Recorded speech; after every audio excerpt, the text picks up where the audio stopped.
ዲያዝ እንደገና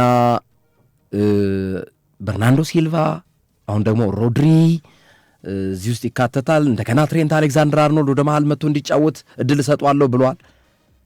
አብዛኛውን በ6 ቁጥር ሚናም ላጫወተው ይችላሉ የሚሉ ሐሳቦችን ከፉልባክ እየመጣ አማካኝ ከመጫወት ባሻገር ብለው የቹዋሜኒና ካማቪንጋ ገበያ መውጣት በተለይ ከሁለቱ ደግሞ ሞር ካማቪንጋን የፈለጉት አልመሰለኝም ሪያል ማድሪድ ቤት። ኦፍ ኮርስ ቀድሞ ቹዋሜኒ ሊወጣ ይችላል። የካማቪንጋ ላለመውጣት ፍላጎት ቢኖረውም እሱ እንዳለው ነው። ግን ካማቪንጋ ደግሞ ከቹዋሜኒ ይልቅ አልተፈለገም። ደግሞ በፈረንሳይ ብሔራዊ ቡድንም ጥሪ አልተደረገለትም። ካማቪንጋ ቹዋሜኒ ነው በእድሜ ካማቪንጋ 23 ዓመት ነው፣ ቹዋሜኒ 26 ዓመት ነው። ግን ሁለቱም ለገበያ መውጣታቸውን ይፋ አድርገናል። ያ እንዲሁም አንዴ ደግሞ የማጥቃት መስመሩን አንስተናል አይተናል። ሮድሪም በሪያል ማድሪድ ተፈልጓል። ባርሴሎና ጣልቃ ገብቶበታል። 30 ዓመቱ ነው እና ለሮድሪ ቦታ ሰፋ ለማድረግ በሚል ነው እነ ቹዋሜኒና ካማቪንጋ ለገበያ የወጡት ብለው መረጃ ወጥተዋል። በርካታ የዓለም ታላላቅ መገናኛ ብዙሃን ማለት ነው። በዋናነት ነው የማነሳው ስለ ቪኒ ጁኒየር ስንመጣ አንደኛ የያን ዲዮማንዴ መምጣት ምናልባት ሁለት ተመሳሳይ አይነት ሚና ያላቸውን ተጫዋቾች ከመያዝ ጋር ተያይዞ እንዴት ሞሪኖ ሊወጡት ይችላሉ የሚለውን ማየት ተገቢ ነው ብዬ አስባለሁ። ሁለተኛ ከሪያል ማድሪድ ቤት ለቀው አርሰናል ከዚህ ቀደም የገቡ ታላላቅ የሪያል ማድሪድ ተጫዋቾች አሉ። ሜሱት ኦዚል አንዱ ነው። በ2013 ሪያል ማድሪድን ለቆ ነው አርሰናል የገባው እና ትልቅ እድል በመፍጠር የሚታወቅ 19 አሲስቶችን ማድረግ የቻለ 4 የኤፍኤ ካፕ ስኬቶችን ያሳካ ተጫዋች ነው ሜሱት ኦዚል ማለት ነው። ሁለተኛው ማርቲን ኦዴጋርድ ነው። አሁንም ድረስ ቡድኑን በአምበልነት እየመራ ከሪያል ማድሪድ ወደ አርሰናል የተዛወረ 2021 ላይ ነው። የአርሰናል አምበል ሆኖ የፕሪሚየር ሊጉ ምርጥ ከሚባሉ ሚድፊልደሮች መካከል አንዱ የሆነ ነው። ሌላኛው ዳኒ ሴባዮስ ነው። በውሰቱል ወደ አርሰናል እግር ኳስ ክለብ ከሪያል ማድሪድ ከ2019 እስከ 2021 በአርሰናል ማሊያ የተጫወተ ነው። ከዛ ባለፈ ሁለቱንም ክለቦች የወከሉ እጅግ በጣም በእግር ኳሱ ስመጥር የሆኑ ተጫዋቾችን እናውቃለን። ኒኮላስ አኔልካ፣ ሆዜ አንቶኒዮ ሬስ፣ ኢማኑኤል አዲባዮር፣ ሁሊዮ ባፕቲስታ፣ ላሳና ዲያራ፣ ዳቮር ሱከር፣ ኬፓ አሪዚባላጋ ሪያል ማድሪድ በውሰቱል ገብቶ የተጫወተ አሁን አርሰናል ላይ የሚገኝ ግብ ጠባቂ ነው። እነዚህ ሁሉ አሉ። እንግዲህ ስማቸው ከፍ ብሎ የሚነሳ ነው። የቪኒሲየስ ጁኒየር ወደ አርሰናል የመምጣት እድሉ ከነዚህ ፖይንት ኦፍ ቪው አንጻር እንዴት ሊታይ ይችላል? ሶፊ አዎ ትልቁ ነገር ዛሬ ያው በአብዛኛው ታማኝነት ያላቸው የመረጃ ምንጮች እንደሚያሳዩት ከሆነ አሁን ባለው ሁኔታ አሁን ትናንታውን ስናነሳ ነበራ በዚህ ሰዓት ፕሮግራማችን ሲሰራ የነበሩት መረጃዎች በሙሉ ቪኒና ማድሪድ አልተስማሙም የሚሉ ነበሩ ትናንት የነበሩት። ዛሬ ደግሞ በሙሉ ቪኒና ስካይ ስፖርት ትናንት ማምሻውን መረጃውን ይዞ ከወጣ በኋላ ለማድሪድ ቅርበት ያላቸው ምንጮች አብዛኞቹ የመረጃ ምንጮች ቪኒ ወደ አርሰናል የሚለው ጉዳይ ያከተመለ ጉዳይ ነው እያሉት ይገኛል። ስካይ ስፖርት፣ ፋብሪዚዮ ሮማኖ እነዚህ በዋናነት ዴቪድ ኦርኒስተን ግን ገና ነው እያለ ነው። እሱ ደግሞ የቪኒ ጁኒየር ገና ነው አርሰናል የማስፈረም እድል አለው እያለ ነው። ያው እንግዲህ በጣም ዝውውር እንዳልነው በጣም ከባድ ነው። የቪኒሲየስ ጁኒየር ዝውውር ደግሞ ዥዋዥዌ ነው። ደጋግመን እንደገለጽ ነው ዛሬ ሌላ ነገ ሌላ፣ ዛሬ ሌላ ነገ ሌላ። አሁን ባለው ሁኔታ ግን ኢቭን የቪኒሲየስ ጁኒየር ወኪል ዛሬ በቫልዴባስ ነበረ በማድሪድ የልምድ ቦታ ላይ ተገኝቶ ነበረ። ይህም የኮንትራቱን ጉዳይ ለማጠናቀቅ ያደረጉት ሂደት እንደሆነ የተነገረው ማድሪድ ሙሉ በሙሉ የቪኒሲየስ ጁኒየርን ፍላጎት ባያሟላም ግን በአብዛኞቹ ነገሮች ላይ ከፍ ያሉ የተሻሉ ነገሮችን ይዞ መጥቷል። ለምሳሌ ከደሞዝ ጋር በተያያዘ 30 ነበር የጠየቀው ቪኒሲየስ ጁኒየር 30 ነበር የጠየቀው 25 አድርሰውለታል ማድሪዶች። በዚህ ተስማምቷል በደሞዝ ጉዳይ። ሁለተኛው የምስል መብት በሚመለከት የያዙት አቋም ነበር።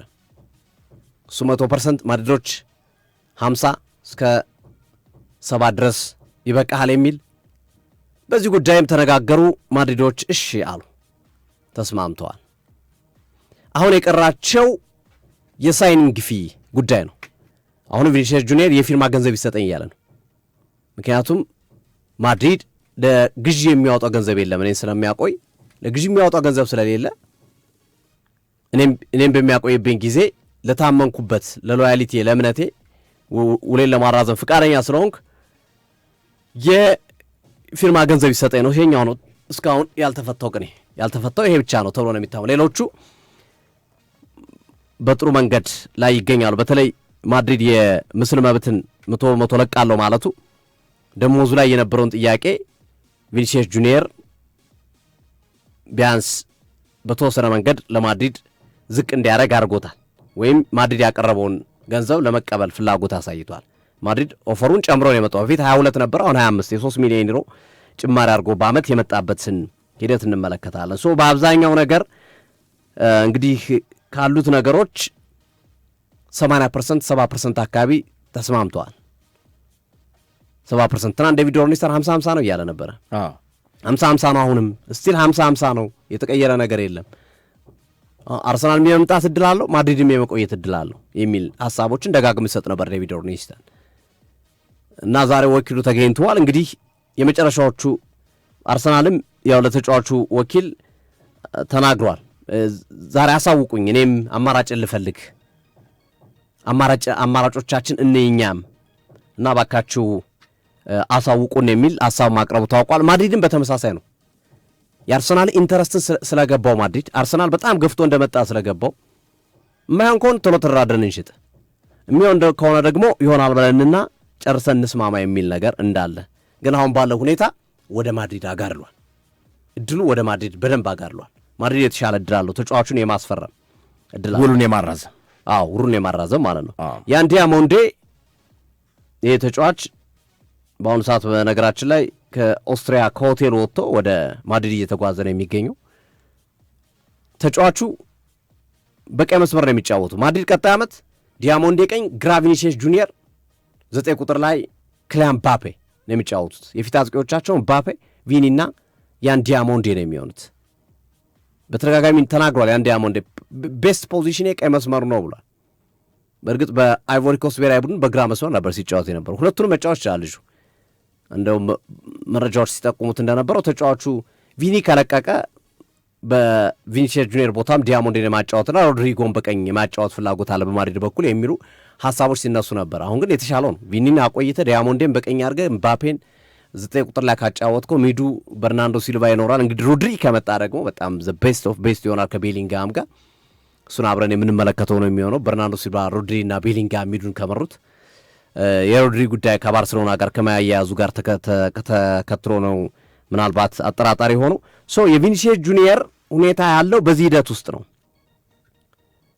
በአብዛኛው ግን ወደ ማድሪድ ያደላበት ወይም ለማድሪድ ጥሩ እይታ ወይም ለማድሪድ ሀሳቦች ሁሉ የተሳኩና ያማሩ የሆኑበትን ሂደት እየተመለከትን እንገኛለን።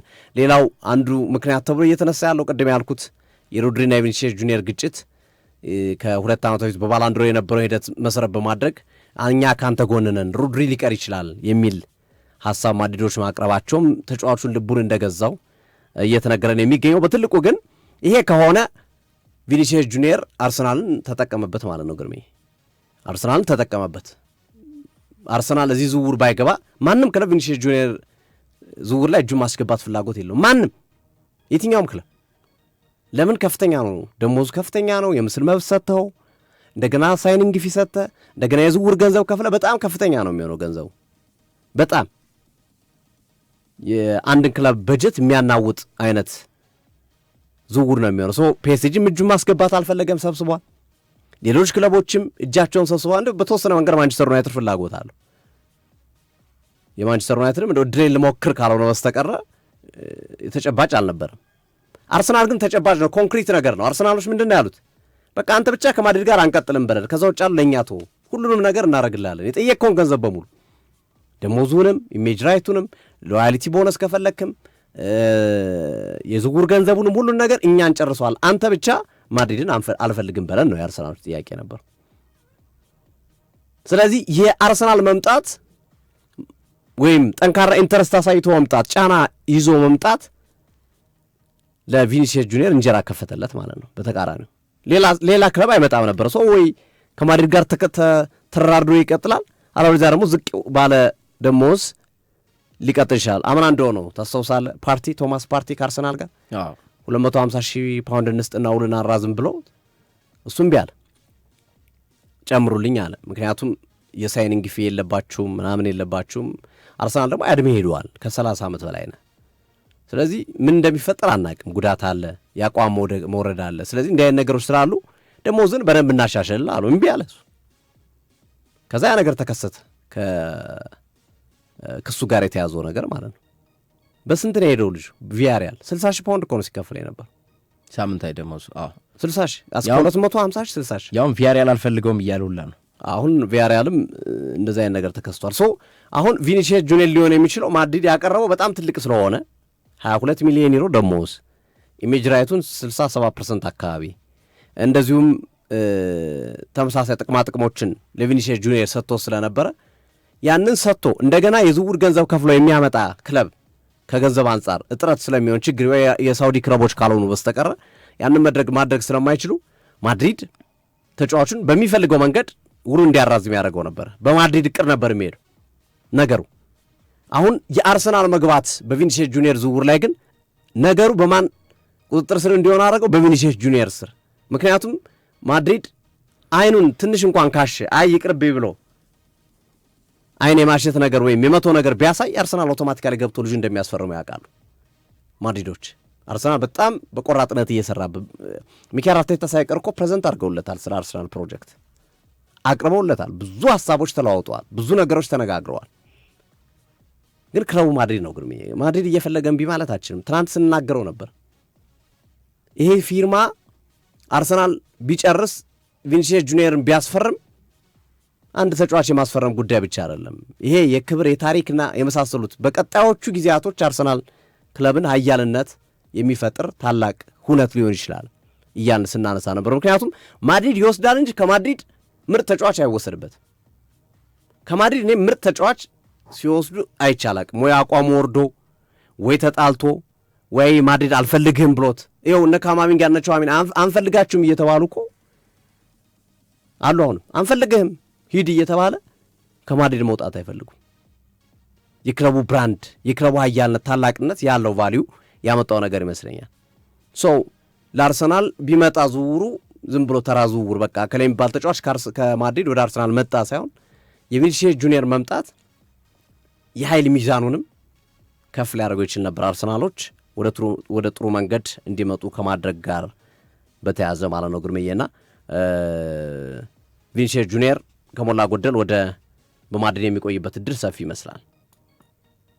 ስለዚህ የማድሪድ አመራሮች ኮንፊደንሳቸው ከጊዜ ወደ ጊዜ እያደገ ያለበትን ሂደት እየተመለከት እንገኛለን። ዛሬ ቀኑ ለማድሪድ በጣም ምርጥ ቀን ነው። ያንደዋ ሞንዴን አስፈርመዋል። ሜዲካል ለማድረግ እየመጣ ነው። የቪኒሲየስ ጁኒየር ኮንትራት እየተገባደደ ነው። ምናልባት የሩድሪ ወደ ባርሴሎና የመሄድ ጉዳይ ትንሽ ካረበሻቸው በስተቀር አብዛኞቹ ነገሮች በጥሩ መንገድ እየሄዱ ነው። ግርሜ አንድ ነገር ለመጨመር ያክል ነው።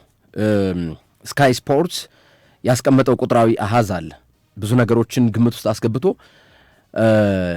የገለጻቸው ነገሮች አሉ። ሪያል ማድሪድ ኮንትራቱን የቪኒ ጁኒየርን ኮንትራት የማራዘም እድል እንዳለው ይገልጽና አርሰናልም ተጫዋቹን ሊያስፈርም የሚችልበት ጠባብ እድል እንዳለ ደግሞ ይፋ አድርጓል። በፐርሰንቴጅ ሲያስቀምጠው ቪኒሲየስ ጁኒየር በሪያል ማድሪድ እግር ኳስ ክለብ የመቆየት እድሉ ከ75 እስከ 85% ነው በመቶኛ ሲሰላ።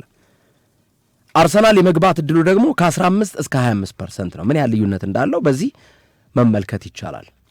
እና ስካይ ስፖርት ብዙ ነባራዊ ሁኔታዎችን አሁን ያሉበትን ደረጃ አብዛኛው ስምምነት ላይ ሆኖ ያልተግባቡበት ከዚህ ከደሞዝና ከቦነስ ጋር በተያያዘ ጉዳዮች መሆኑን አስምሮበት ቪኒሲየስ ጁኒየር